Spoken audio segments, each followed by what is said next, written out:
اس گل کی آگے کس کو ہوس برگ و بر کی ہے؟ یا رسول اللہ آپ جنت نہ دے بس آپ کا دیدار ہو جائے، اس لیے کہ آپ کا دیدار پھول ہے، جس کو پھول مل جاتا ہے وہ پتیوں کے پیچھے کیوں بھاگتا ہوا نظر آتا ہے؟ جب پھول ہی مل جائے تو کوئی بیوقوف ہے جو پتیوں کے پیچھے بھاگے گا؟ تو یاد رکھنا صحابہ کو تو نبی پہلے ہی مل گئے، یعنی جنت سے بڑی چیز ان کو مل گئی، اس لیے اب یہ صحابہ کے متعلق بات نہیں کرنا کہ وہ جنتی ہیں کہ نہیں۔ میرے عزیز اہل سنت میں تو جنت اتنی آسان ہے کہ اپنی ماں کے قدموں کے نیچے جنت نبی نے رکھ دی۔ اور اپنی اماں کیا ہے، برا مت ماننا، اپنی اماں کبھی جھوٹ بھی بول دیتی ہے، کبھی فجر بھی چھوڑ دیتی ہے، کبھی روزے بھی چھوڑ دیتی ہے کہ نہیں ہے؟ ہاں سب کی اماں چھوڑتی ہے۔ اور ایک بات بتاؤں، کسی کی اماں ایسی نہیں ہے جو مہینے بھر نماز پڑھے، کسی کی اماں ایسی نہیں ہے جو مہینے بھر تلاوت کرے، کسی کی اماں ایسی نہیں ہے جو مہینے بھر روزے رکھے، ہاں مگر ایک اماں ایسی ہے،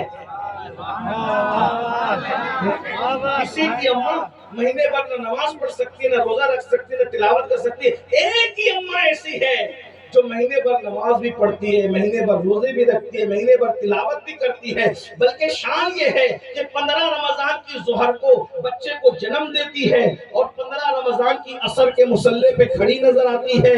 اس اماں کو وارث پاک کی دادی کہتے ہیں، اس اماں کو شیخ الکبیر کی دادی کہتے ہیں، اس اماں کو امام حسن اور امام حسین کی امی جان سیدہ فاطمہ الزہرا کے نام سے جانا جاتا ہے۔ باقی اور کسی کی ماں ایسی نہیں ہے کہ جو مہینہ بھر نماز پڑھے نہ مہینہ بھر، لیکن پھر بھی اس ماں کے قدموں کے نیچے نبی نے کیا کر دیا؟ جنت رکھ دیا۔ تو جب ماں کے قدموں کے نیچے جنت ہے، اب لوگ صحابہ کے بارے میں کہتے ہیں کہ وہ جنت میں جائیں گے کہ نہیں جائیں گے۔ ارے نادان، کیسی بات کرتے ہیں؟ ماں کے قدموں کے نیچے، صرف وہ ماں ہے ہماری ماں، بلکہ اللہ کے رسول علیہ السلام نے تو یہاں تک فرمایا جس نے مجھے ایمان کی حالت میں دیکھا، ایمان کی حالت میں دنیا سے گیا، اللہ نے اس پر بھی جہنم حرام کر دیا، اور وہ اتنا مقدس چہرے والا ہو جاتا ہے کہ جو اس کو ایمان کی حالت میں دیکھ کے ایمان پہ جائے اس پر بھی جہنم کی آگ حرام ہو جاتی ہے۔ اس لیے آج کا میرا پیغام یہی آخری بات کے طور پہ اہل بیت سے بہت محبت ہے، لیکن صحابہ کے احترام کے ساتھ، یہی اہل سنت کا نظریہ ہے۔ اور ایک بات میں آپ کو بتاؤں، کچھ لوگ جو ہے نا اب صحابہ کرام پہ بات کرتے کرتے کرتے اکابر صحابہ کے ایمان کو بھی شک کی نظر سے دیکھتے ہیں، اور ان میں کچھ لوگ اپنے آپ کو قادری کہہ رہے ہیں، کچھ لوگ اپنے آپ کو چشتی کہہ رہے ہیں۔ میں ایک بات آپ سے کہوں کہ یوٹیوب کے نابالغ محققین کو سن کر صدیق اکبر اور فاروق اعظم کے ایمان پہ شک کر رہے ہیں۔ میں آپ کے سامنے رکھ رہا ہوں بات، اگر بات سمجھ میں آئے تو قبول کرنا، نہیں تو آپ مجھ سے بات کرنا، میں آپ کو کچھ عرض کروں گا۔ ہمارا عقیدہ یہ ہے کہ جو اہل بیت سے ٹکرائے گا اس کی نسل ختم ہو جائے گی، جو اہل بیت سے ٹکرائے گا اس کی نسل ختم ہو جائے گی۔ اور تاریخ اٹھا کے جو بھی اہل بیت سے ٹکرایا، یزید کو دیکھ لے، ہے کوئی نسل؟ عمر صاحب کو دیکھ لے، ہے نسل بچی اس کی؟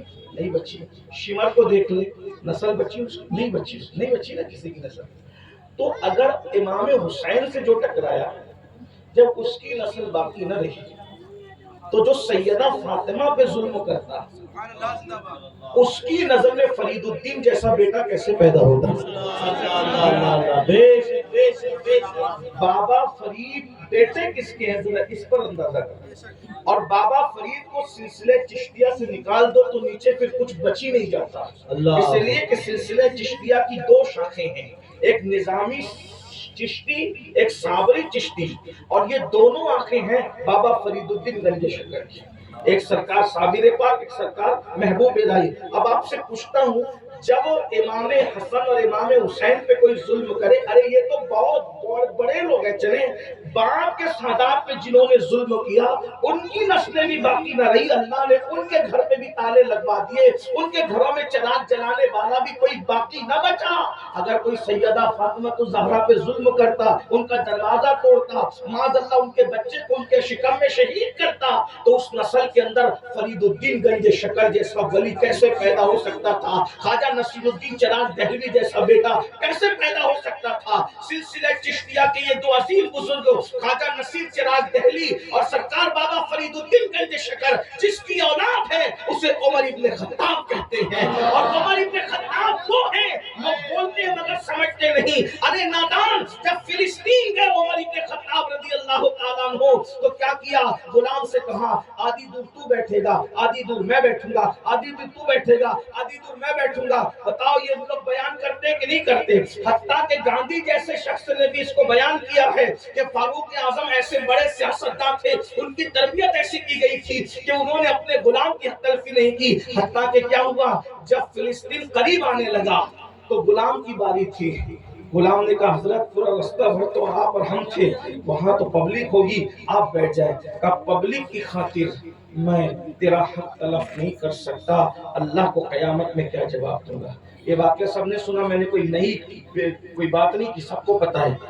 لیکن جو نئی بات یہاں کرنا ہے وہ یہ ہے کہ عمر ابن خطاب وہ ہستی ہے جو اپنے خود کے غلام کا حق تلف نہیں کرتا۔ عمر ابن خطاب وہ ہستی ہے جو اپنے خود کے غلام کی حق تلفی نہیں کرتا، تو وہ جس کا غلام ہوگا اس نبی کی بیٹی کی حق تلفی کیسے کر سکتا ہے؟ حضرت فاروق اعظم جو اپنے غلاموں کا اتنا خیال کرے، وہ جہاں کے غلام ہوں گے اس آقا زادی کا کتنا اور کتنا خیال تھا۔ سنو، فاروق اعظم سیدہ کے در پہ جاتے، یہ بھی سن لو۔ آج کچھ لوگ یہ کہتے ہیں یہ تو اہل بیت کی محبت، چند لوگ اٹھ کر کے زبردستی غلو کر لیں اور یہ کر لیں وہ کر لیں۔ میں نے کہا اہل بیت سے جتنی محبت صحابہ نے کی ہے کوئی نہیں کر سکتا۔ سیدنا فاروق اعظم سیدہ فاطمہ الزہرا کے در پہ جاتے ہیں اور جا کر کہتے ہیں سیدہ کائنات، فاروق اعظم کہہ رہے ہیں سیدہ سب سے زیادہ میں نے کسی سے محبت کی ہے تو تمہارے بابا سے کی ہے، اور تمہارے بابا کے بعد سب سے زیادہ اگر میں کسی سے محبت کرتا ہوں تو تم سے محبت کرتا ہوں۔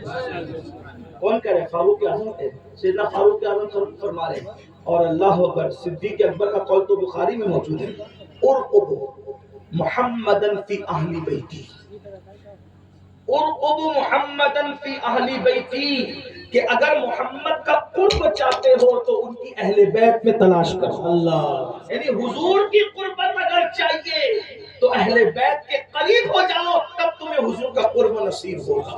یہ کون کہہ رہا ہے؟ سیدنا افضل البشر بعد الانبیاء صدیق اکبر رضی اللہ تعالیٰ فرمائے۔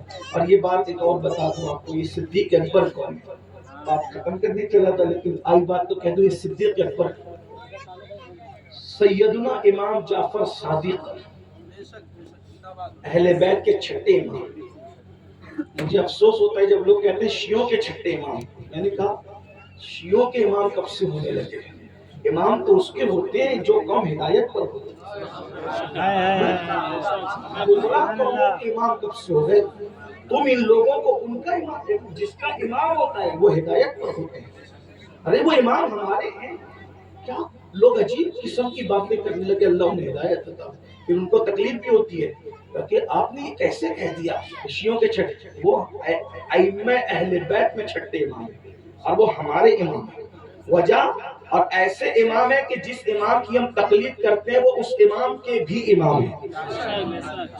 جو امام اعظم کا امام ہو اگر لوگ اس کو امام نہ مانے تو پھر اس کی زندگی کا اعتبار کیا، اس کے ایمان کا اعتبار کیا؟